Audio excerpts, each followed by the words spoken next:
نہ جانے رات کا کون سا پہر تھا، ساری دنیا سکون کی نیند سو رہی تھی، مگر اچانک میری نیند کھل گئی، میرے دل کی دھڑکن تیز ہو رہی تھی۔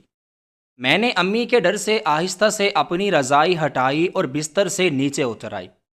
امی میرے قریب ہی چارپائی پر سو رہی تھیں۔ میں ایک ایک قدم لیتی دروازے کی طرف بڑھنے لگی۔ دروازہ کھولا تو راہداری میں گپ اندھیرا تھا، بس ہلکی سی چاند کی روشنی آ رہی تھی۔ آوازیں اب اور بھی تیز سنائی دے رہی تھیں، مگر میں کچھ بھی سمجھنے کے قابل نہ تھی، کیونکہ یہ آوازیں اتنی بھی تیز نہ تھیں کہ میں سمجھ نہ سکتی کہ آخر کیا بات ہو رہی ہے۔ مجھے اب بھی وہ آوازیں سنائی دے رہی تھیں۔ میں ان کا تعاقب کرتے کرتے بالکل باہر نکل آئی تھی۔ میں اچھی طرح سے جانتی تھی کہ یہ آوازیں ابا کے کمرے سے آ رہی ہیں، کیونکہ مسلسل کچھ دنوں سے میں یہ محسوس کر رہی تھی، مگر آج تک میں نے یہ آواز قریب جا کر سننے کی ہمت نہ کی تھی۔ مگر آج میں نے ٹھان لی تھی کہ میں اس راز سے پردہ ہٹا کر رہوں گی۔ مجھ سے اب یہ اور دیکھا نہ جاتا تھا۔ میں جیسے ہی وہ آوازیں سنتی تو میرے رونگٹے کھڑے ہو جاتے۔ عجیب عجیب سی آوازیں آتی رہتی تھیں، اور جب صبح ہوتی تو بھابھی ابا کے کمرے سے نکلتی۔ مجھے بہت عجیب سا لگتا۔ مجھے تو خود سے ہی گھن محسوس ہونے لگی تھی۔ میں اب ایک ایک قدم لیتی صحن کی طرف بڑھ رہی تھی، کیونکہ ابا کا کمرہ گھر کے ایک کونے میں تھا۔ اب میں ابا کے کمرے سے چند قدم ہی دور تھی۔ جیسے جیسے میں قریب جا رہی تھی، آوازیں مجھے صاف سنائی دے رہی تھیں۔ اب میں کمرے کے بالکل باہر پہنچ چکی تھی۔ مجھے بھابھی کی چیخیں صاف سنائی دے رہی تھیں۔ ان کی چیخیں سن کر میرا دل ہول گیا۔ جو میں سوچ رہی تھی وہی میری آنکھوں کے سامنے آتا جا رہا تھا، مگر میں یہ جاننا تھی کہ حقیقت اس کے بالکل برعکس ہے۔ اب بھابھی کے چیخنے کی آوازیں بڑھتی جا رہی تھیں، مگر یہ دیکھ کر تو میری حیرت کی انتہا نہ رہی کہ ابا کے کمرے کا دروازہ کھلا ہوا تھا۔ اب بھابھی کی چیخوں سے مجھے خوف محسوس ہونے لگا تھا۔ میں نے ہمت کر کے دروازے کے ایک سراغ سے دیکھنا شروع کر دیا۔ سامنے کا منظر دیکھ کر میرا تو دل ہول اٹھا۔ امی میں نعمان بھائی کے کمرے میں ناشتہ لے کر گئی تھی، مگر انہوں نے ناشتہ کرنے سے انکار کر دیا۔ آخر آپ ان کی بات مان کیوں نہیں جاتی؟ آج جب میں نعمان بھائی کے کمرے میں ناشتہ لے کر گئی تو وہ پھر سے موڈ خراب کیے بیٹھے تھے، اور ان کے خراب موڈ کی صرف ایک ہی وجہ تھی، اور وہ تھی نمرہ، کیونکہ وہ کب سے امی سے ضد کر رہے تھے کہ امی ان کا رشتہ لے کر چچا کے گھر جائیں، مگر امی تو کسی طور نہ مانتی تھیں، کیونکہ وہ بھائی کی شادی اپنے بھائی کے بیٹے سے کرنا چاہتی تھیں۔ مگر بھائی کو میری ماموزاد سے کوئی لگاؤ نہ تھا، وہ ہر وقت ہی اس رشتے کی مخالفت کرتے آئے تھے، مگر اماں نے زبردستی ہی ان کا رشتہ زہرہ سے طے کر دیا تھا۔ اسی وجہ سے بھائی اب ہر وقت غصے میں رہنے لگے تھے، اور کبھی کبھی ان کا غصہ اتنا بڑھ جاتا کہ وہ بھوک ہڑتال تک پہنچ جاتے، مگر امی کو ان کے اس رویے سے بالکل بھی فرق نہ پڑتا۔ وہ کہتی کہ بچہ ہے، ایک نہ ایک دن ٹھیک ہو جائے گا، مگر اب تو بات بڑھنے لگی تھی۔ بھائی اکثر گھر میں کھانا نہ کھاتے اور راتوں کو بھی باہر رہنے لگے تھے، مگر اماں کو اس بات کی کوئی پرواہ نہ تھی، اور ابا تو ہر بات اماں کی ہی مانتے تھے۔ اس میں اکیلی کچھ نہ کر سکتی تھی۔ بے شک نہ کھائے پینا کھانا کب تک بھوکا رہے گا؟ خیر، اس کو شادی تو کرنی ہی پڑے گی، اور وہ ہوگی صرف اور صرف زہرا سے۔ اس کے علاوہ میں اس کی شادی کہیں نہیں کروں گی۔ نمرہ ایک شاطر لڑکی ہے، میں اسے اپنی بہو کبھی نہ بناؤں گی۔ آج بھی معمول کے مطابق امی کا وہی جواب تھا۔ میں منہ بسورے چپ چاپ ناشتے کی ٹرے کچن میں رکھتی واپس اپنے کمرے میں آ بیٹھی تھی۔ مجھے امی پر بہت غصہ آ رہا تھا کہ آخر یہ بھائی کی بات مان کیوں نہیں جاتی۔ نمرا تو اتنی پیاری تھی اور تھی بھی ہمارے چچا کی بیٹی، تو پھر امی کو کیا تکلیف تھی؟ مگر امی کے لیے یہ اب انا کا مسئلہ بن چکا تھا۔ وہ صرف اور صرف اپنے بھائی کی بیٹی کو ہی بیاہ کر لانا چاہتی تھیں، مگر بھائی اب تک اپنی ضد پر اڑے ہوئے تھے اور امی بھی۔ ان دونوں کی ضد کے درمیان ہر وقت میں اور ابا ہی پستے رہتے۔ کبھی اماں ناراض ہو کر بیٹھ جاتیں اور کھانا پینا چھوڑ دیتیں، تو کبھی بھائی۔ اب تو میری سمجھ میں کچھ نہ آ رہا تھا کہ آخر میں کروں تو کیا کروں۔ آج میں نے ٹھان لیا تھا کہ جب ابا آئیں گے تو میں ان سے ضرور بات کروں گی۔ ابا، آپ امی کو سمجھاتے کیوں نہیں وہ اپنی ضد چھوڑ دیں، کیونکہ اس میں صرف اور صرف بھائی کا ہی نقصان ہے۔ آپ دیکھ رہے ہیں وہ دن بدن کمزور ہوتے جا رہے ہیں، انہوں نے کھانا پینا بالکل ہی چھوڑ دیا ہے۔ میں نے صبح ہی صبح ابا سے بات کر ڈالی، کیونکہ ساری رات میں بڑی ٹینشن میں رہی تھی۔ میرا اکلوتا بھائی تھا اور وہ اس وقت اتنے مشکل دور سے گزر رہا تھا۔ مجھ سے اس کی پریشانی دیکھی نہ جاتی تھی، مگر اماں پر تو کوئی اثر ہی نہ ہوتا تھا۔ بیٹا، میں کیا کہہ سکتا ہوں، تمہاری ماں اپنی ضد پر اڑی ہوئی ہے۔ میں تو یہی چاہتا ہوں کہ میری یتیم بھتیجی میری بہو بن کر آ جائے، اس سے اچھا اور کیا ہوگا، مگر میں تمہاری ماں کی ضد کے آگے کچھ نہیں کر سکتا۔ یہ کہہ کر ابا خاموش ہو گئے، کیونکہ وہ سچ ہی کہہ رہے تھے۔ ہم بچپن سے ہی دیکھتے آئے تھے کہ آج تک اس گھر میں صرف اور صرف ہماری ماں کا ہی حکم چلا تھا۔ اس کی وجہ یہ نہ تھی کہ اماں بہت تیز ترار تھیں، بلکہ اس کی وجہ تھی کہ ابا بہت زیادہ کم گو انسان تھے۔ وہ گھر میں لڑائی جھگڑا نہ چاہتے تھے۔ ابھی ہم باہر بیٹھے باتیں کر رہے تھے کہ نعمان بھائی بھی آ گئے اور آتے ساتھ ہی ابا کے ساتھ والی چارپائی پر بیٹھ گئے۔ ابا، مجھے آپ سے بہت ضروری بات کرنی ہے اور مجھے امید ہے کہ آپ میری مدد ضرور کریں گے۔ بھائی کے کہنے سے پہلے ہی میں سمجھ چکی تھی وہ کون سی بات کرنے والے ہیں۔ جی بیٹا، بولو، کیا بات ہے؟ مجھ سے جو ہو سکے گا میں اپنے شہزادے کے لیے کروں گا، مگر تم اچھی طرح سے جانتے ہو میں تمہاری ماں کے آگے کچھ نہیں کر سکتا۔ بھائی کے کہنے سے پہلے ہی ابا نے کلیئر کر دیا تھا کہ وہ اماں کے معاملے میں اس کی کوئی مدد نہیں کر سکتے۔ اب اگر ایسی بات ہے تو پھر میرا بولنا ہی فضول ہے، کیونکہ میری زندگی میں ایک سب سے بڑا مسئلہ ہی یہی ہے جو آپ حل نہیں کر سکتے۔ کیا ہم 3 لوگ بھی مل کر اماں کو سمجھا نہیں سکتے؟ بھائی کے چہرے پر پریشانی کے آثار نمایاں تھے، کیونکہ وہ نمرا کو بہت پسند کرتے تھے اور اسی سے ہی شادی کرنا چاہتے تھے۔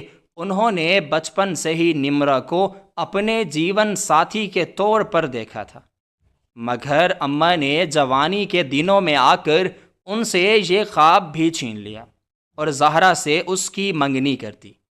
بیٹا، میں نے تمہیں پہلے بھی کہا ہے کہ میں تمہاری ماں کے سامنے کچھ نہیں کہہ سکتا۔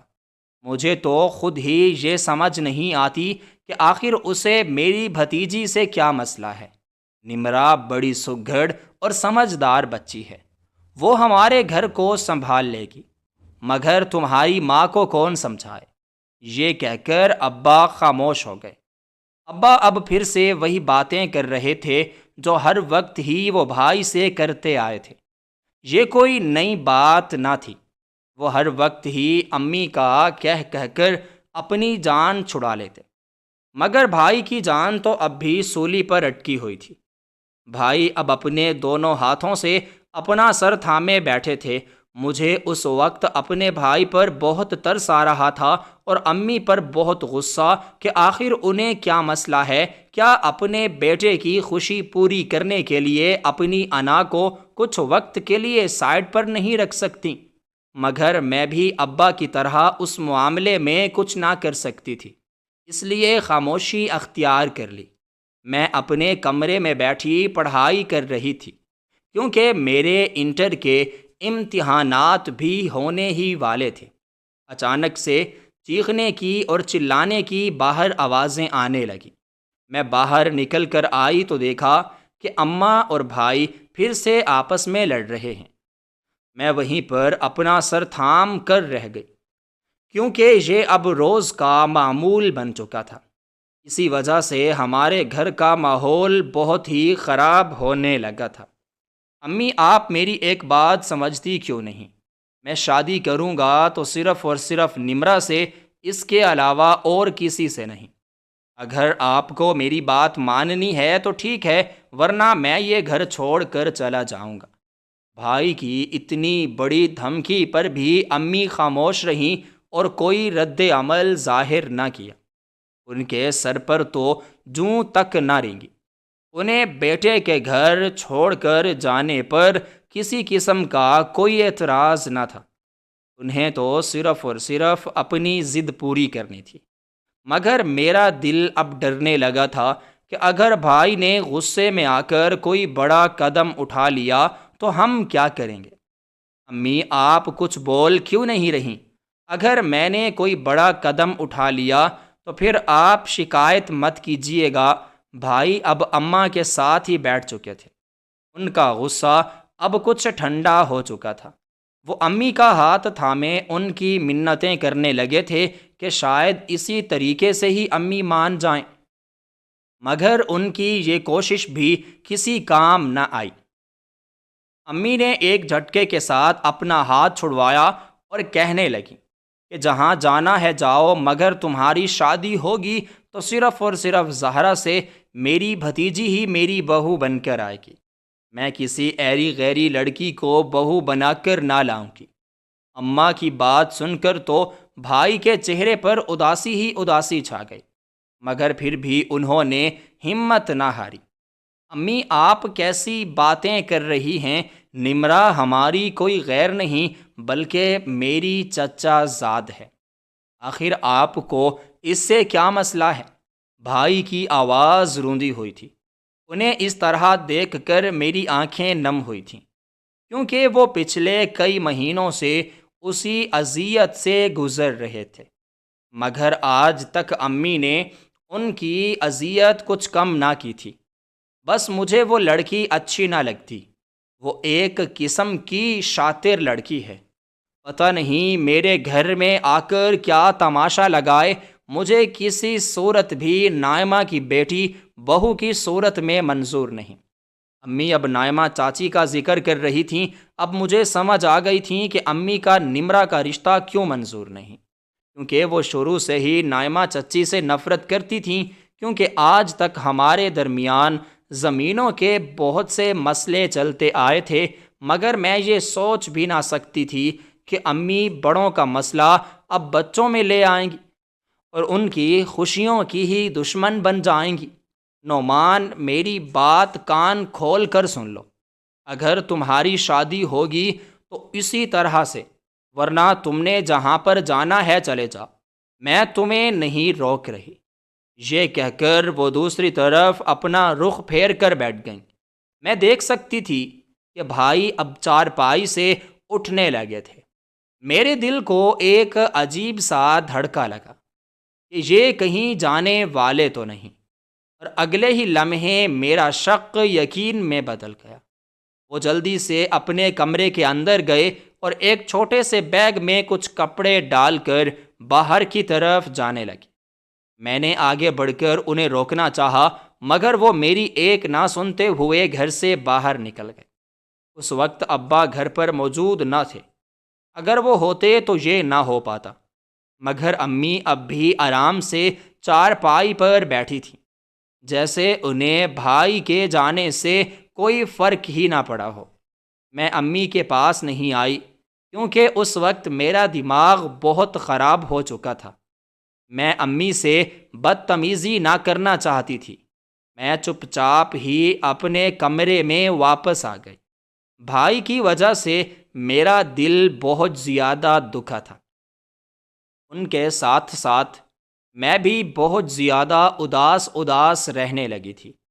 میں ہر وقت یہی سوچتی کہ کیا امی کو اپنے بیٹے کی ذرا بھی پرواہ نہیں، اور ہر وقت ہی امی اپنے عمل سے یہی ظاہر کرتی اور میری سوچ کو مزید پختہ کر دیتی۔ مجھے اب امی سے نفرت محسوس ہونے لگی تھی۔ میرا دل نہ چاہتا کہ میں ان سے بات کروں۔ شام تک تو میں اپنے کمرے میں پڑی رہی اور باہر نہ نکلی، مگر جب میں نے ابا کی آواز سنی تو میں جلدی سے کمرے سے باہر نکل آئی۔ ابا کو معلوم نہ تھا کہ نعمان بھائی گھر چھوڑ کر جا چکے ہیں۔ میں دوڑتی ہوئی ابا کے پاس گئی اور انہیں ساری صورتحال سے آگاہ کیا۔ اتنی بری خبر سن کر تو ابا دل کے مقام پر ہاتھ رکھے رہ گئے۔ ان کی حالت دیکھ کر مجھے بہت زیادہ ڈر محسوس ہونے لگا۔ میں دوڑتی ہوئی کچن میں گئی اور ایک کپ پانی لے آئی، مگر ان میں تو پانی پینے کی بھی ہمت نہ تھی۔ وہ اب کرسی پر آ کر ڈہ سے گئے تھے۔ میں اپنی امی کو آوازیں دینے لگی کیونکہ اب ان کی طبیعت مجھے کچھ ٹھیک معلوم نہ ہوتی تھی۔ تھوڑی دیر میں امی کمرے سے نکل کر باہر آ گئیں۔ ابا کی حالت دیکھ کر وہ بھی گھبرا گئیں۔ نگہت جلدی سے اپنے بھائی کو بلاؤ، جلدی جلدی میں امی نعمان بھائی کا ذکر کر گئیں، مگر اگلے ہی لمحے خاموش ہو گئیں، کیونکہ انہیں اب یاد آ چکا تھا کہ نعمان بھائی گھر چھوڑ کر جا چکے ہیں۔ ہم دونوں خواتین اکیلی ہی گھر پر موجود تھیں۔ ہماری سمجھ میں کچھ نہ آ رہا تھا کہ ابا کو ہاسپٹل کیسے لے جایا جائے، اور ہر گزرتے لمحے کے ساتھ ان کی طبیعت بگڑتی جا رہی تھی۔ میرے ذہن میں جلدی سے خیال آیا۔ میں کمرے کی طرف دوڑی، اپنا فون اٹھایا اور فوراً ایمبولینس کو کال ملا دی۔ 10 منٹ کے اندر ہی اندر ایمبولینس آ گئی اور ہم دونوں خواتین ابا کو لے کر ہسپتال میں پہنچ گئیں۔ ابا کو ہاسپٹل میں ایڈمٹ بھی کر لیا گیا تھا، کیونکہ انہیں دل کا بہت بڑا دورہ پڑا تھا۔ ہم دونوں کوریڈور میں بیٹھے ابا کے لیے دعائیں کیے جا رہے تھے۔ میری آنکھوں سے بھل بھل آنسو بہہ نکلے تھے۔ مجھے نعمان بھائی کی بڑی یاد آ رہی تھی، اور میں نے انہیں کئی بار کال بھی کی، مگر انہوں نے میری کال ریسیو نہ کی، کیونکہ وہ ابا کی طبیعت کے بارے میں نہ جانتے تھے۔ اگر جانتے ہوتے تو فوراً آ جاتے، مگر وہ تو میری کال ہی ریسیو نہ کر رہے تھے، کیونکہ وہ سمجھ رہے تھے کہ شاید میں انہیں گھر واپس آنے کا کہوں گی۔ میری سمجھ میں کچھ نہ آیا کہ آخر میں کیا کروں۔ ہم اکیلی 2 خواتین ہسپتال کے معاملات نہ سنبھال سکتی تھیں۔ میرا دماغ تیزی سے کام کر رہا تھا۔ میں نے جلدی سے بلال بھائی کو فون کیا۔ وہ بھائی کے بہت ہی قریبی دوست تھے اور ہمارے ہی محلے میں رہتے تھے۔ ابا کے فون میں ان کا نمبر موجود تھا۔ میں نے جلدی سے نمبر ڈائل کیا، کیونکہ جب ابا کی طبیعت خراب ہوئی تھی تو میں نے ان کا فون اپنے پاس ہی موجود رکھ لیا تھا، کیونکہ میں سوچ رہی تھی کہ کہیں بھائی ابا کو اپنے گھر سے جانے کی اطلاع ہی نہ دے دیں۔ مگر انہوں نے ایسا کچھ نہ کیا، مگر ابا کا فون کام آ ہی گیا۔ تھوڑی ہی دیر میں دوسری طرف سے کال اٹھا لی گئی۔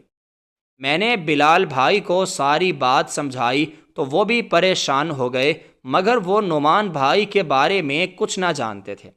لیکن پھر بھی انہوں نے مجھے دلاسا دیا کہ تم پریشان نہ ہو، میں نعمان سے رابطہ کرنے کی کوشش کرتا ہوں۔ یہ کہہ کر وہ کال کاٹ گئے۔ شاید نعمان بھائی کو کال ملانے لگے تھے۔ 10 منٹ کے اندر ہی اندر بلال بھائی کی پھر سے کال آ گئی۔ ان کا نعمان بھائی سے رابطہ ہو چکا تھا، اور وہ ابا کی طبیعت کا سن کر تھوڑی ہی دیر میں یہاں پر پہنچنے والے تھے۔ ابھی ہم وہیں پر بیٹھے ابا کے لیے دعائیں کر رہے تھے کہ میں نے دیکھا کہ بلال بھائی آ رہے ہیں، اور ان کے ساتھ نعمان بھائی بھی موجود تھے۔ ان کے چہرے پر بہت زیادہ فکر مندی تھی۔ میں دوڑتی ہوئی آئی، ان کے گلے سے آ کر لگ گئی۔ میری آنکھوں سے بھل بھل آنسو بہہ رہے تھے۔ انہوں نے اپنے ہاتھوں سے میرے آنسو پونچھے اور سمجھایا کہ گڑیا، یہ مشکل گھڑی ہے، اس وقت ہمیں صبر سے کام لینا ہوگا، زیادہ سے زیادہ ابا کے لیے دعا کرنی ہوگی۔ اب ہم اماں کے پاس آ چکے تھے۔ اماں نے بھائی سے کوئی بات نہ کی اور بھائی نے بھی، کیونکہ وہ تو ابھی تک غصہ تھے۔ مجھے تو اس بات پر حیرت تھی کہ آخر امی کو بھیا کے جانے پر کوئی بھی اعتراض نہیں تھا۔ امی نے تو ایک نظر اٹھا کر بھائی کی طرف دیکھا بھی نہ تھا۔ مجھے امی پر بہت افسوس ہوا تھا کہ آخر وہ اپنے اکلوتے بیٹے کے ساتھ ایسا کیسے کر سکتی ہیں۔ آخر وہ ایسی بھی کیا ضد تھی؟ میں بھیا کا ہاتھ تھامے بیٹھی تھی، کیونکہ میرا دل بہت گھبرا رہا تھا، کیونکہ آج سے پہلے بھی ابا کو ایک ہارٹ اٹیک آ چکا تھا۔ یہ دوسرا تھا، اور دوسرا ہارٹ اٹیک ایک بزرگ کے لیے نقصان دہ بھی ہو سکتا تھا۔ یہی سوچ سوچ کر مجھے ہول اٹھ رہے تھے۔ اچانک سے ایک ڈاکٹر ابا کے کمرے سے نکل کر آئے۔ ان کے چہرے پر اطمینان تھا، مگر مجھے سمجھ نہ آیا کہ آخر ابا کی طبیعت کیسی ہے۔ اس نے آ کر ہمیں بتایا کہ ابا خطرے سے باہر ہیں۔ یہ سن کر تو میری خوشی کی کوئی انتہا ہی نہ رہی۔ میں اور بھیا دوڑتے ہوئے ابا کے کمرے میں گئے، کیونکہ اب انہیں ہوش آ چکا ہے، مگر اماں وہیں پر بیٹھی رہیں، کیونکہ وہ بھائی سے بات نہ کرنا چاہتی تھیں اور ان کے جانے کا انتظار کر رہی تھیں۔ ہم جب اندر گئے تو ابا کو دیکھ کر مجھے ایسا معلوم ہوا جیسے وہ صدیوں سے بیمار ہوں۔ وہ اب ہوش میں تو آ چکے تھے، مگر بولنے کی طاقت اب بھی ان میں نہ تھی۔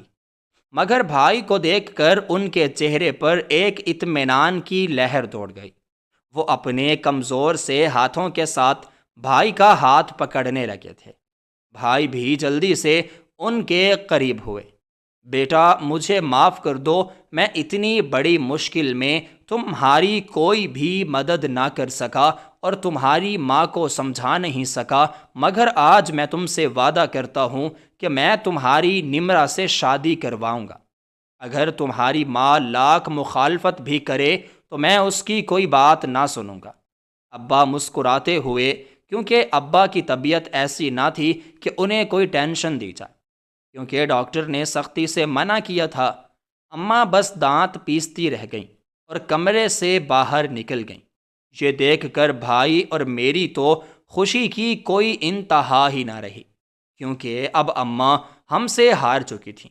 کچھ روز کے اندر ہی ہم نعمان بھائی کا رشتہ لے کر چچا جان کے گھر پہنچ گئے۔ چچی جان اور نمرہ گھر میں اکیلے ہی رہتے تھے، کیونکہ نمرہ کا کوئی بھائی بہن نہ تھا، اور چچا جان تو آج سے کچھ سال پہلے ہی وفات پا چکے تھے۔ امی ہمارے ساتھ گئی تو تھیں، مگر وہ کوئی بھی بات نہ کر رہی تھیں اور ایک کونے میں موجود بیٹھی تھیں۔ بہرحال ہمیں ان کی کوئی پرواہ نہ تھی، بلکہ مجھے تو صرف اور صرف اپنے بھائی کی شادی کی خوشی تھی۔ بھائی ہمارے ساتھ نہ آئے تھے، کیونکہ ہمارے خاندان میں یہ رواج نہ تھا کہ لڑکے خود اپنا رشتہ لینے کے لیے جائیں۔ اماں نے تو کوئی بات نہ کی۔ چچی جان عجیب نظروں سے ہماری طرف دیکھ رہی تھی، کیونکہ ہم کب سے آئے بیٹھے تھے اور اب تک اپنے آنے کی وجہ بیان نہ کی تھی۔ پھر ابا نے ہمت کر کے چچی سے بات کی تو وہ بھی راضی ہو گئیں، کیونکہ انہیں اس رشتے پر کوئی اعتراض کیسے ہو سکتا تھا، بلکہ انہیں تو خوش ہونا چاہیے تھا، کیونکہ نعمان بھائی پولیس میں ایک بہت بڑی پوسٹ پر تھے، اسی لیے انہوں نے بھی فوراً سے رشتے کی حامی بھر لی۔ مگر انہوں نے شادی کے لیے پورے 3 مہینے کا وقت مانگا تھا۔ ہمیں بھی کوئی جلدی نہ تھی۔ ہم خوشی خوشی گھر واپس لوٹ آئے، مگر میں دیکھ سکتی تھی کہ اماں کے چہرے پر دور دور تک خوشی کے کوئی آثار نظر نہ آتے تھے۔ میں جب بھی ان سے شادی کے بارے میں ذکر کرتی یا شادی کی تیاریوں میں مدد کرنے کے لیے کہتی تو وہ منہ پھلائے ایک طرف ہو جاتی۔ میری سمجھ میں کچھ نہ آ رہا تھا کہ آخر میں کیا کروں، کیونکہ میں اکیلی سب نہ کر سکتی تھی، کیونکہ 3 ماہ بعد ہی بھائی کی شادی قرار پائی تھی۔ 3 ماہ کا عرصہ کچھ کم تو نہ تھا تیاریوں کے لیے، مگر میں اکیلی جان کیا ہی کر سکتی تھی۔ مگر اماں نے تو کسی کام کو بھی ہاتھ نہ لگایا۔ ابھی تک بہت سی تیاریاں رہتی تھیں۔ بھائی کے کمرے میں فرنیچر وغیرہ بھی ہم نے خود ہی سیٹ کروانا تھا، کیونکہ چچی جان نے جہیز وغیرہ دینے سے انکار کر دیا تھا، اور ہمیں بھی یہ سب نہ چاہیے تھا، کیونکہ ہمارے پاس خدا کا دیا سب کچھ موجود تھا۔ ہمیں کسی چیز کی کوئی ضرورت نہ تھی۔ جیسے جیسے وقت قریب آتا جا رہا تھا، میرے تو ہاتھ پاؤں پھولتے ہی جا رہے تھے کہ آخر اتنا سب کام کیسے ہوگا۔ مگر وقت کے ساتھ ساتھ سارا کام ختم ہو گیا اور آج شادی کا دن بھی آن پہنچا تھا۔ اماں نے آج بھی اپنا رویہ نہ بدلا تھا۔ وہ سارے مہمانوں کے سامنے چہرے پر عجیب سے تاثرات لیے پھر رہی تھیں۔ کوئی اندھا بھی دیکھتا تو وہ بھی سمجھ جاتا کہ وہ شادی سے خوش نہیں ہے، مگر میں اس معاملے میں کچھ بھی نہ کر سکتی تھی، کیونکہ وہ میری ماں تھیں اور میں اپنی ماں کے ساتھ بدتمیزی نہ کرنا چاہتی تھی۔ میں تو چاہتی تھی کہ بس سب کچھ آرام سے نمٹ جائے، اور خدا کی کرنی ایسی ہوئی کہ سارے فنکشن خوش و سلوبی کے ساتھ انجام پا گئے۔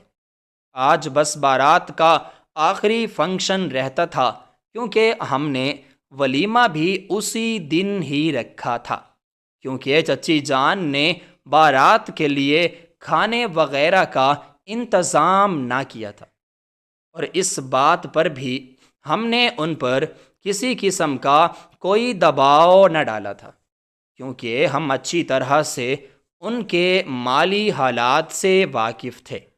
چچا جان کے جانے کے بعد ان کے مالی حالات بہت زیادہ سخت ہو گئے تھے، اسی لیے ہی ہم نے سوچا کہ ہم صبح جا کر رخصتی کرائیں گے اور شام کو ہی ولیمہ رکھ لیں گے۔ وقت بڑی تیزی سے گزر رہا تھا۔ لوگ صحیح کہتے ہیں کہ خوشیوں کے دن بڑی جلدی گزر جاتے ہیں، مگر غموں کے دور گزرتے صدیاں لگتی ہیں۔ ہمارے ساتھ بھی کچھ ایسا ہی ہوا۔ پتہ بھی نہ چلا کہ کب شام ہو گئی۔ ہم صبح ہی نمرہ کو دلہن بنا کر گھر لے آئے تھے۔ اب ولیمے کی تقریب شروع ہو چکی تھی۔ میں بھائی کے چہرے پر مسکراہٹ دیکھ سکتی تھی، جو 1 منٹ بھی ان سے الگ نہ ہوئی تھی۔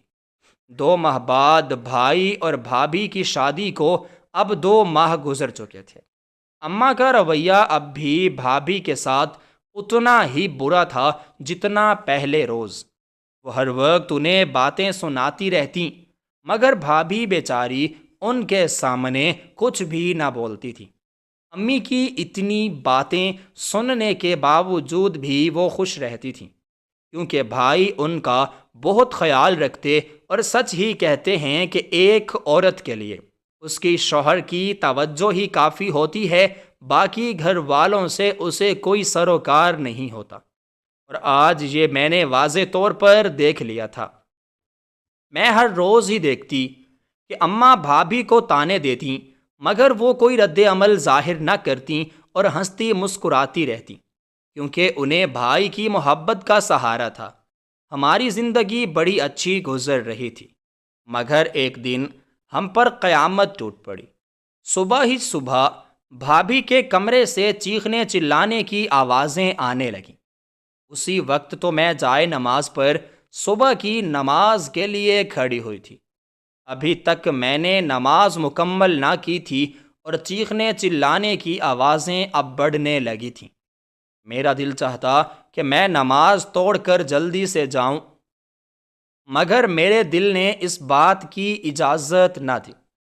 میں نے بڑی مشکل سے نماز مکمل کی اور دوڑتی ہوئی ان کے کمرے کی طرف آنے لگی۔ میں دیکھ سکتی تھی کہ اماں صحن میں ہی بیٹھی ہوئی ہیں، مگر انہیں بھابھی کے چیخنے چلانے سے کوئی غرض نہ تھا۔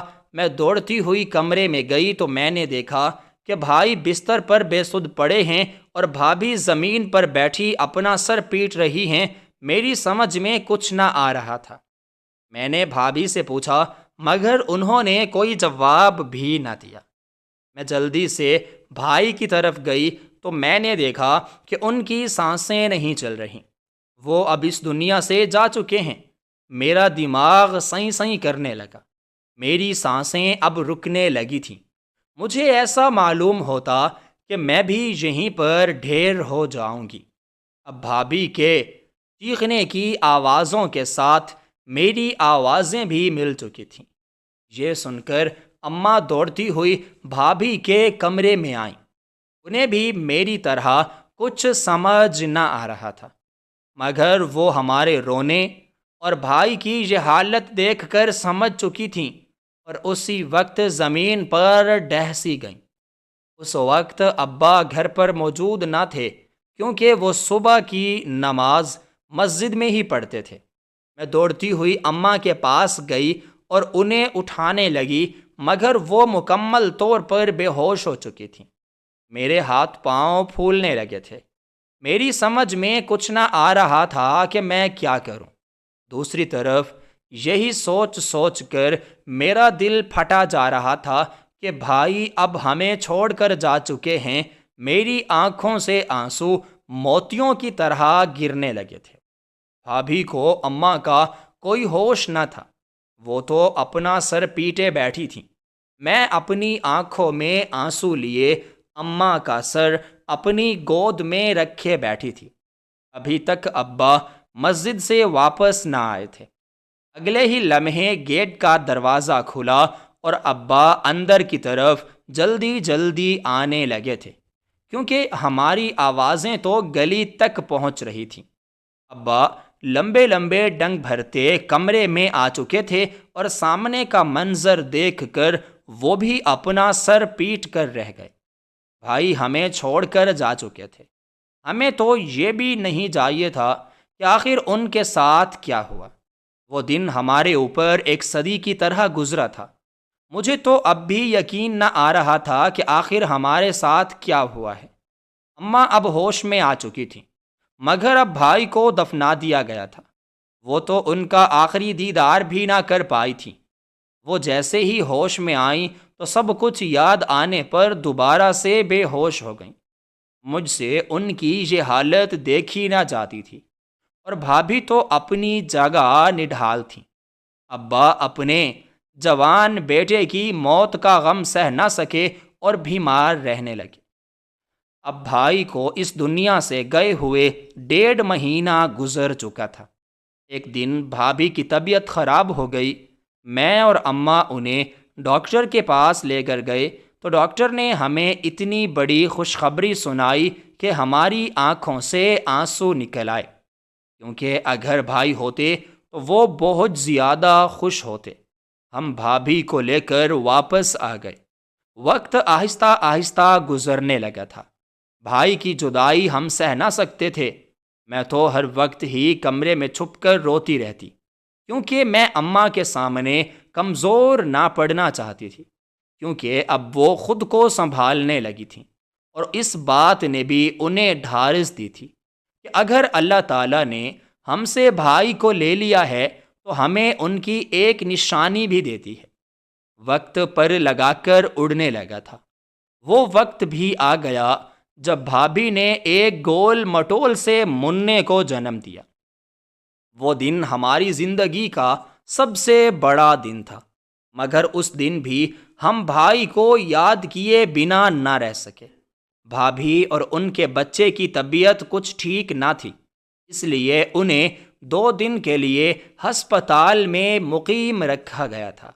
ہم 2 دن کے بعد بھابھی کو ہاسپٹل سے گھر واپس لے آئے تھے، کیونکہ اب ان کی اور ان کے بچے کی طبیعت بالکل ٹھیک تھی۔ اب آہستہ آہستہ ہماری زندگی معمول پر آ رہی تھی۔ اس ننھی سی جان نے ہمارے گھر کے مکینوں میں زندگی کی ایک نئی روح پھونک دی تھی، مگر اب ایک مصیبت اور آن پڑی تھی۔ ایک رات پیاس کی وجہ سے میری آنکھ کھلی۔ میں نے دیکھا کہ بھابھی ابا کے کمرے سے نکل کر باہر آ رہی ہیں، کیونکہ اب اماں ابا کے کمرے میں نہ رہتی تھیں۔ کیونکہ بھائی کے جانے کے بعد میں بہت زیادہ ڈرنے لگی تھی، اس لیے اب اماں اور میں ایک ہی کمرے میں سوتے تھے اور ابا دوسرے کمرے میں۔ بھابھی اپنے چھوٹے سے بیٹے کے ساتھ اپنے کمرے میں سوتی تھیں۔ بھابھی کو ابا کے کمرے سے اس وقت نکلنے پر مجھے بہت حیرت ہوئی تھی، مگر میں خاموش ہو گئی۔ میں نے اماں سے اس بات کا ذکر نہ کیا، کیونکہ اب میں پریشان ہونے لگی تھی، کیونکہ یہ اب روز کا معمول بنتا جا رہا تھا۔ میرے ابا ایک پرہیزگار انسان تھے، وہ 5 وقت کی نماز پڑھتے اور تہجد بھی ادا کرتے، مگر اب کے حالات نے مجھے پریشان کر دیا تھا کہ آخر بھابھی ان کے کمرے میں کیوں جاتی ہیں اور آخر ان دونوں کے درمیان کیا چل رہا ہے، مگر میں کچھ بھی نہ سمجھ پاتی۔ اب یہ روز کا معمول بننے لگا تھا۔ بھابھی ہر رات کو ہی ابا کے کمرے میں جاتی اور صبح 5 بجے نکل کر آتی تو ان کی حالت دیکھنے لائق نہ ہوتی تھی۔ ان کا حلیہ بالکل ہی اجڑا ہوا ہوتا تھا۔ ایک مرتبہ میں نے ہمت کر کے ان سے پوچھ ہی لیا تو وہ رونے لگیں اور کہنے لگیں کہ میری بد دعا ہے کہ جب تمہارا باپ مرے تو اسے قبر میں بھی جگہ نہ ملے۔ یہ کہتے ہوئے وہ اپنے کمرے کی طرف چلی گئی۔ میرا دماغ پھٹنے لگا تھا، میری سمجھ میں کچھ نہ آ رہا تھا کہ میں کیا کروں، مگر میں اس بات کا ذکر اماں سے بھی نہ کر سکتی تھی، کیونکہ وہ بھائی کے غم سے ابھی نکل رہی تھی۔ اگر انہیں میں یہ خبر سناتی تو شاید وہ مر ہی جاتی۔ میں اس گتھی کو اب سلجھانا چاہتی تھی، مگر آج تک مجھ میں ہمت نہ آئی تھی کہ میں ایک رات کو اٹھ کر دیکھوں کہ آخر کیا معاملہ ہے۔ میری سمجھ میں کچھ نہ آ رہا تھا۔ ابا کے کمرے کا منظر دیکھ کر تو میں حیران رہ گئی۔ ابا کرسی پر اپنا سر تھامے بیٹھے تھے اور بھابھی زمین پر بیٹھی خود ہی چیخ چلا رہی تھی اور اپنے ہاتھوں سے اپنے کپڑے پھاڑ رہی تھی۔ میری سمجھ میں کچھ نہ آیا، مگر اب تک وہ لوگ مجھے نہ دیکھ سکے تھے، کیونکہ میں دروازے کے چھوٹے سے سراغ سے یہ سب دیکھ رہی تھی۔ میں تمہیں بے عزت کر کے رکھ دوں گی، تم نے ہماری زندگی اجیرن کر دی تھی، اب میں بھی تمہیں کہیں کا نہ چھوڑوں گی۔ بھابھی کی باتیں میری سمجھ میں بالکل بھی نہ آ رہی تھی کہ آخر وہ ایسا کیوں کہہ رہی ہیں۔ ابا خاموشی کے ساتھ اپنا سر تھامے ہوئے بیٹھے تھے، مگر جب بولے تو مجھے یقین ہی نہ آیا۔ نمرا بیٹا، یہ تم کیسی باتیں کر رہی ہو؟ جیسا تم سمجھ رہی ہو ویسا کچھ نہیں ہے، میرا اس سب میں کوئی قصور نہیں ہے۔ ابا اور بھابھی کی باتیں میرے سر کے اوپر سے گزر رہی تھیں، میرا سر پھٹنے لگا تھا۔ میری سمجھ میں کچھ نہ آ رہا تھا کہ آخر یہ کس بارے میں بات کر رہے ہیں۔ مجھ سے رہا نہ گیا اور میں نے دھڑام سے دروازہ کھول دیا۔ وہ لوگ مجھے دیکھ کر حیران رہ گئے۔ بھابھی جلدی سے اٹھی اور روتے چلاتے ہوئے میری طرف آنے لگی۔ مہرو، دیکھو چچا جان نے میرا کیا حشر کیا ہے۔ وہ اب اپنے کپڑے مجھے دکھا رہی تھی جو جگہ جگہ سے پھٹے ہوئے تھے، مگر میں تو پہلے ہی حقیقت دیکھ چکی تھی۔ لیکن میں نے ان سے کچھ نہ کہا اور خاموش کھڑی رہی۔ میں سننا چاہتی تھی کہ آخر مسئلہ کیا ہے۔ بھابھی کی اس حرکت سے ابا پریشان ہوئے بیٹھے تھے۔ پھر اٹھ کر وہ میری طرف آئے اور کہنے لگے کہ مہرو بیٹا، ایسی کوئی بات نہیں، تم اس لڑکی کی باتوں میں ہرگز نہ آؤ، یہ صرف اور صرف مجھے بے عزت کرنے کی کوشش کر رہی ہے۔ میری سمجھ میں کچھ بھی نہ آ رہا تھا کہ آخر کیا بات ہے، بھابھی کیوں ابا کو بے عزت کرنا چاہتی ہیں۔ مگر جب ابا نے آگے کی ساری بات بتائی تو میں اپنا دل تھام کر رہ گئی۔ بیٹا، تمہاری چچی تمہارے چچا سے نہیں بلکہ مجھ سے شادی کرنا چاہتی تھی، مگر جب میری شادی تمہاری ماں سے ہو گئی تو وہ ہاتھ ملتی رہ گئیں، اور جب بھیا کا رشتہ ان کے لیے گیا تو اس نے ہاں کر دی، مگر میں یہ نہ جانتا تھا کہ وہ ہم دونوں بھائیوں کے درمیان پھوٹ ڈلوانا چاہتی ہے، اور آتے ساتھ ہی اس نے ایسا ہی کیا۔ ایسے ایسے فساد گھر میں ڈلوائے کہ ہم سر پکڑ کر بیٹھ جاتے۔ انہی جھگڑوں کو سلجھاتے سلجھاتے تمہارے دادا دادی بھی اس دنیا سے چل بسے، مگر یہ جھگڑے آج تک ختم نہ ہوئے۔ تمہاری چچی مجھ سے اس لیے شادی کرنا چاہتی تھیں کیونکہ میں ایک سرکاری آفیسر تھا، اور بڑے بھیا ابا کے ساتھ زمینوں پر کام کرتے تھے، مگر وہ چاہتی تھیں کہ ان کے شوہر کی نوکری ہو، اور یہ تو ہو نہ پایا۔ وہ اب ایسی ایسی چالیں چلنے لگیں کہ میں تمہیں بتا بھی نہیں سکتا۔ اب یہ معاملات روز بروز بڑھنے لگے تھے۔ میرا بھائی مجھ سے ناراض رہنے لگا تھا، کیونکہ اب تمہاری چچی نے ایک نیا شوشہ چھوڑ دیا تھا کہ میں اپنے بھائی سے زیادہ زمینوں پر قبضہ کیے بیٹھا ہوں، حالانکہ ایسی کوئی بات نہ تھی۔ میرے پاس زیادہ زمینیں تھیں، مگر وہ ابا کی وراثت والی نہیں بلکہ میری اپنی محنت سے خریدی گئی تھیں۔ مگر تمہاری چچی نے سارے زمانے میں یہ بات پھیلا دی کہ میں بھائی کی زمینوں پر قبضہ کیے بیٹھا ہوں۔ میں نے خاندان والوں کو لاکھ سمجھایا، لاکھ صفائیاں دیں، مگر وہ میری کسی بھی بات کا یقین نہ کرتے تھے۔ اب تو تمہارے چچا بھی مجھ سے کافی بدظن رہنے لگے تھے، اور بات یہاں تک پہنچ گئی کہ انہوں نے اپنا گھر ہی ہم سے الگ کر لیا اور اپنی زمینیں بھی بانٹ دیں، مگر مرتے دم تک وہ مجھ سے ناراض ہی رہے تھے۔ وہ سمجھ رہے تھے کہ میں نے زیادہ زمینیں ہتھیا لی ہیں، مگر ایسی کوئی بات نہ تھی۔ سچائی بالکل اس کے برعکس تھی۔ وہ ساری زمینیں میں نے اپنی محنت سے خریدی تھیں، مگر میری بات کا یقین کسی نے نہ کیا، اور آج تک نمرا بیٹی یہی باتیں لے کر بیٹھی ہوئی ہے کہ میں نے ان کا حق کھایا ہے۔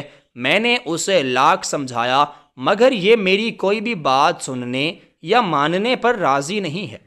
جب میں نے اسے وہ زمینیں دینے سے انکار کر دیا تو یہ مجھے دھمکانے لگی کہ مجھے سارے زمانے میں رسوا کرے گی، اور اسی لیے ہی ہر رات کو میرے کمرے میں آتی اور چیختی چلاتی، کپڑے پھاڑتی، اور پھر خود ہی وہ وہاں سے نکل جاتی۔ یہ چاہتی تھی کہ آہستہ آہستہ گھر والوں کو اور محلے داروں کو پتہ چلے اور میری عزت پر انگلیاں اٹھیں، مگر بیٹا، خدا کسی کو ایسے ہی بے عزت نہیں کر دیتا۔ جب میرا کوئی قصور ہی نہیں تو خدا مجھے رسوا کیوں کرے گا؟ ابا کی بات پر مجھے یقین آ چکا تھا، کیونکہ کچھ دیر پہلے میں یہ سب اپنی آنکھوں سے دیکھ چکی تھی۔ نمرا چپ چاپ ایک طرف کھڑی تھی، اس کے چہرے پر عجیب سی اداسی اور مایوسی تھی، جیسے وہ یہ نہ چاہتی ہو جو آج ہوا تھا۔ مجھے حیرت ہوتی تھی کہ آخر وہ اپنے چچا کے ساتھ ایسا کیسے کر سکتی ہے۔ اب امی بھی وہاں پر آ چکی تھیں اور ساری حقیقت ان پر بھی کھل چکی تھی۔ اب مجھے اماں کی باتیں سمجھ آنے لگی تھیں۔ بھابھی پہلے تو کچھ دیر چپ چاپ کھڑی رہی، مگر جب بولی تو ہمارے پیروں تلے سے زمین ہی نکل گئی۔ وہ غصے غصے میں زور زور سے چلا رہی تھی۔ میں نے نعمان کو زہر کا انجیکشن دیا تھا، کیونکہ میں تم لوگوں کی نسل ہی ختم کر دینا چاہتی تھی۔ پھر تمہارے بعد یہ ساری زمینیں اور جائیدادیں میری ہو جاتیں، مگر اب میرے ہاتھ میں کچھ نہ رہا۔ اگر کچھ دن بعد یہ راز نہ کھلتا تو میں تمہیں بھی موت کی نیند سلا دیتی۔ اب وہ ایک انگلی سے میری طرف اشارہ کرنے لگی تھی۔ وہ تو پاگلوں کی طرح چیخ رہی تھیں اور اپنے منہ سے سارا سچ اگل رہی تھیں، اور اس بات کا خیال انہیں بھی نہ آیا تھا۔ وہ تو بس چیختی چلاتی جا رہی تھی، میں تم لوگوں کو چھوڑوں گی نہیں، تم سب کو موت کی نیند سلا دوں گی۔ تم نے ہماری ساری زندگی برباد کر دی، تمہاری وجہ سے ہم نے ساری زندگی غربت کاٹی ہے، مگر اب یہ اور نہ ہوگا۔ یہ کہہ کر وہ جلدی جلدی سے پاس میز پر پڑی چھڑی اٹھا کر ابا پر حملہ کرنے لگیں۔ میں نے اور اماں نے انہیں روک لیا۔ وہ لمبے لمبے سانس لے رہی تھیں، ان کی آنکھوں سے آنسو بھی بہے چلے جا رہے تھے۔ ہمیں بہت زیادہ حیرت ہوئی تھی کہ آخر وہ اتنا بڑا قدم کیسے اٹھا سکتی ہیں۔ یہی سوچ سوچ کر ہمارا جو دل تھا وہ پھٹا جا رہا تھا کہ آخر وہ اپنے شوہر کی جان کیسے لے سکتی ہیں۔ مگر بھائی تو اب جا چکے تھے، اب وہ واپس نہ آ سکتے تھے۔ ہم نے بھابھی کو دونوں ہاتھوں سے پکڑ کر کرسی پر بٹھایا۔ وہ پاگلوں کی طرح بس چیخ رہی تھی، میں اسے پولیس کے حوالے کر کے رہوں گی اور اسے سخت سے سخت سزا دلواؤں گی، اس نے میرے بیٹے کی جان لی ہے۔ اماں بھی اب غصے میں آ چکی تھیں، کیونکہ جب انہیں معلوم ہوا کہ بھیا کی جان بھابھی نے لی ہے تو وہ تو اپنا آپا ہی کھو بیٹھی تھیں۔ وہ دوڑتی ہوئی اپنے کمرے کی طرف گئیں اور موبائل اٹھا لائیں۔ وہ اب جلدی جلدی پولیس کو کال ملا رہی تھیں۔ ہم میں سے بھی انہیں کسی نے نہ روکا، کیونکہ وہ بالکل صحیح کر رہی تھی۔ کہیں نہ کہیں میرا دل بھی خون کے آنسو رو رہا تھا۔ میرا بیچارہ بھائی بے موت ہی مارا گیا تھا۔ آخر اس کا کیا قصور تھا؟ ان کا تو بس یہی قصور تھا کہ انہوں نے نمرا بھابھی کو پسند کیا اور ان سے شادی کرنے کے لیے وہ اماں تک سے لڑ گئے، مگر انہوں نے تو انہیں ابدی نیند ہی سلا دیا۔ تھوڑی دیر میں پولیس ہمارے گھر آئی اور انہوں نے بھابھی کو گرفتار کر لیا۔ بھابھی اپنے ساتھ اپنے بیٹے کو بھی لے جانا چاہتی تھی، مگر اس بار بھی اماں ان کے سامنے آ گئیں اور ان کے ہاتھ سے بچہ چھین لیا۔ اب میرا بھتیجا 5 سال کا ہو چکا ہے، مگر وہ کبھی بھی اپنی ماں کو یاد نہیں کرتا، بلکہ اماں کو ہی اپنی ماں سمجھتا ہے اور ابا کو اپنا باپ۔ بھابھی کو مرڈر کیس میں عمر قید کی سزا ہوئی تھی۔ ان کے قید ہونے سے کچھ روز بعد ہی چچی جان بھی اس دنیا سے چل بسیں۔ آج بھی بھابھی اپنی قید کاٹ رہی ہیں، کیونکہ انسان اپنے اعمال کا بدلہ ضرور چکاتا ہے۔